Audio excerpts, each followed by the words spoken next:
Snoek Hurgronje, orang Belanda yang lahir 1857 dan wafat 1936 ini tidak begitu asing di telinga orang-orang Indonesia, khususnya yang menggeluti bidang sejarah. Sebagai penasihat penjajah Hindia Belanda mengenai agama-agama Islam, Snoek memiliki banyak catatan-catatan penting mengenai Islam dan umatnya, termasuk pergerakan-pergerakan nasional yang dilakukan oleh ulama pesantren melawan penjajah. Bahkan, Snoek pernah diutus oleh Hindia Belanda untuk memata-matai aktivitas para ulama dan guru besar asal Nusantara yang sedang mengajar di tanah Hijaz, Makkah dan Madinah. Ia berperan layaknya agen intelijen. Interaksinya dengan umat Islam membuahkan catatan-catatan penting sebagai bahan informasi penting untuk Hindia Belanda. Dalam keterangan yang diungkapkan Kiai Haji Saifuddin Zuhri dalam Guruku Orang-orang dari Pesantren, 2001, Snoek Hurgronje adalah seorang Kristen yang menjadi penasihat Hindia Belanda perihal segala sesuatu tentang agama Islam. Yang menarik, Kiai Saifuddin menekankan bahwa meskipun pengetahuan Snoek mengenai Islam sangat banyak, ia tidak bisa disebut seorang santri ketika bertahun-tahun sedang mempelajari agama Islam. Pengetahuannya tentang Islam hanya ditujukan untuk kepentingan spionase penjajah Belanda.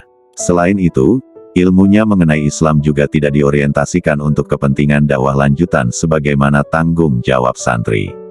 Barangkali, Snoek cukup berjasa dalam ilmu pengetahuan sejarah karena catatan-catatan historisnya memberikan banyak informasi berharga terkait sejarah-sejarah Islam masa lalu. Pengetahuannya tentang Islam menjadikan ia diangkat sebagai guru besar Islamologi pada Universitas Leiden, Belanda. Suatu ketika, ia pernah menyamar di Makkah sebagai dokter mata dan tukang potret dengan memakai nama samaran Abdul Ghafur. Hal itu dilakukan karena tugasnya untuk melumpuhkan kekuatan umat Islam Indonesia berhubung perlawanan umat ini terhadap kekuasaan Belanda di mana-mana. Khususnya ketika Belanda cukup kewalahan menghadapi Perang Aceh, Perang Diponegoro, Perang Imam Bonjol. Dari tujuan spionesnya itu, kalangan pesantren sangat keberatan kalau profesor Belanda ini digolongkan sebagai santri. Sebutan santri untuk Snoek muncul ketika dia dianggap banyak berinteraksi dengan ulama, belajar Islam, dan melakukan banyak catatan tentang agama Islam. Namun, aktivitasnya tersebut tidak lain tercampur dengan tujuan-tujuan politik kekuasaan Hindia Belanda. Dalam hal ini, jelas bahwa santri adalah mereka yang belajar ilmu-ilmu agama Islam dengan niat untuk mengamalkan ilmu yang ia yakini kebenarannya. Bahkan, santri hendak mengembangkan ilmunya untuk tujuan membela dan mengembangkan Islam dengan baik dan benar melalui rujukan-rujukan kitab otoritatif. Dalam beberapa catatan sejarah selama Indonesia terjajah, umat Islam khususnya kalangan pesantren kerap bersinggungan dengan penjajah karena sikapnya yang tidak mau takluk begitu saja. Bahkan, pesantren menjadi wadah pergerakan nasional untuk membebaskan diri dari kungkungan penjajahan. Interaksi kalangan pesantren dengan intensitas cukup masif terjadi saat Indonesia dijajah oleh Nippon atau Jepang.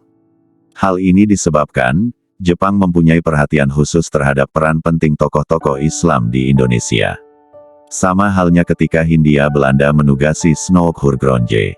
Untuk menindaklanjuti sorotannya terhadap para kiai dan tokoh umat Islam, Jepang menempatkan sejumlah perwira Muslim untuk menempel para tokoh Islam sebagai agen inteligen Jepang (Bepan).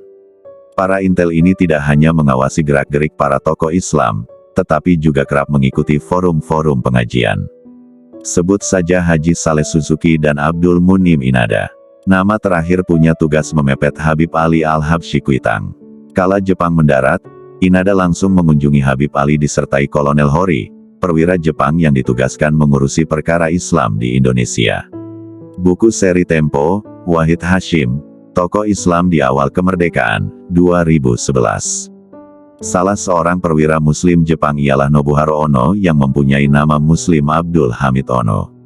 Ia bertugas mengawasi Kiai Haji Hashim Asy'ari yang dianggap oleh Jepang sebagai tokoh Muslim yang mempunyai pengaruh besar di kalangan rakyat Indonesia. Namun berjalannya waktu seperti disebutkan H. Abu Bakar dalam bukunya, Sejarah Hidup Wahid Hashim 2011 memastikan peran penting Abdul Hamid Ono dalam membuka pintu komunikasi dan diplomasi agar Kiai Haji Wahid Hashim, putra sulung Hadratus Syekh Hashim Asy'ari, bersama Kiai Haji Wahab Casbullah dapat menemui pembesar-pembesar negeri samurai di Jakarta. Akhirnya komunikasi dan diplomasi yang dilakukan oleh keduanya membuahkan hasil dengan dikeluarkannya Hadratus Syekh Hashim Asy'ari dari terali besi oleh pihak Jepang pada tanggal 18 Agustus tahun 1942, 4 bulan setelah Hadratus Syekh digelandang dari pondok pesantren Tebu Ireng. Dalam kondisi menjajah atau perang, praktik spionase memang kerap dilakukan. Namun, praktik ini tidak selamanya membuahkan hasil karena para ulama lebih cerdik. Meskipun para mata-mata memahami bahasa Arab, kiai di kalangan pesantren lebih memahami bahasa Arab, termasuk ungkapan dan peribahasanya dari kata per kata sehingga strategi perlawanan tidak mudah untuk dipahami spionase. Fatoni